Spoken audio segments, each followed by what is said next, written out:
Now let's talk about the other war, the war in Ukraine. That conflict is on the verge of escalation again. Russian officials have issued new threats. They say that any foreign troops in Ukraine are quote-unquote legitimate targets. Moscow is talking about French troops. France plans to send its military personnel to train Ukrainian soldiers. French President Emmanuel Macron has been talking about this for weeks. So Russia issued a new warning. Meanwhile, Ukraine has started attacking Russia with American weapons. This was once taboo, but last week Washington gave Kiev permission, and Ukraine has quickly trained American guns on Russia's Belgorod. Our next report has the details. As for the French instructors, I have reason to believe there are many specific facts on this matter, that they are already working in Ukraine. Regardless of whether they are members of the French armed forces or simply mercenaries, they represent an absolutely legitimate target for our armed forces. That was Russia's foreign minister, Sergei Lavrov. He made that announcement on Tuesday. He said French instructors are working in Ukraine and that they are legitimate targets for Russia. For a while now, France has wanted to send its troops to Ukraine. Macron keeps bringing up the possibility. He says the French troops will go as advisors. They won't participate in the actual combat. Instead, they will help train Ukrainian soldiers.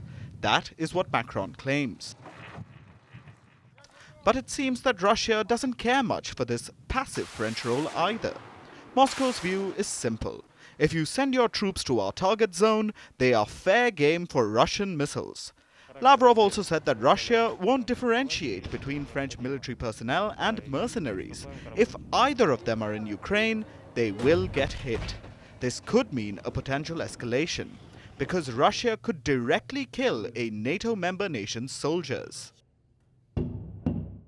It seems Russia doesn't really want to do this, though. It is trying to convince the troops to stay away. Posters have come up near the French embassy in Moscow, calling on French soldiers not to repeat the mistakes of their ancestors. The posters mention French troops who fought for Nazi Germany and who died fighting against the Soviet Union. Russia is hoping this history lesson convinces the French troops to stay away from Ukraine. But if not, their presence will be another new escalation. Because one has already taken place over the weekend. Ukraine has started using Western weapons to strike Russian territory. For the last 2 years, Ukraine could not strike Russian territory with Western weapons.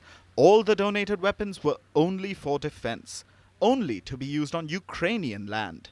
But that restriction has been lifted. Last week, the US gave Ukraine permission to use its weapons to hit Russian soil. Kyiv is now allowed to fire American howitzers and HIMARS at Russia, and this has already begun. A Ukrainian official said a HIMARS was used to hit Belgorod, the Russian region that borders northeastern Ukraine. That is where the Russians are mobilizing, in a bid to capture Ukraine's second largest city, Kharkiv. Russia's Kharkiv offensive is why the West changed its stance. And the moment they did, Ukraine began to strike back. This is the first time that American weapons are being fired into Russian territory. Amid these new tensions, French troops in Ukraine will be an added provocation. Question is, can the West really risk backing Russia into a corner? Firstpost reports from the world's second largest continent. Hello, I'm Alison Lagrange. A very warm welcome from Durban, South Africa. We get you the news and the newsmakers from Africa. From elections to climate change to innovations and opportunities. As the world's attention shifts, we report from Africa, the heart of the global south. Join me every weekday live on Firstpost.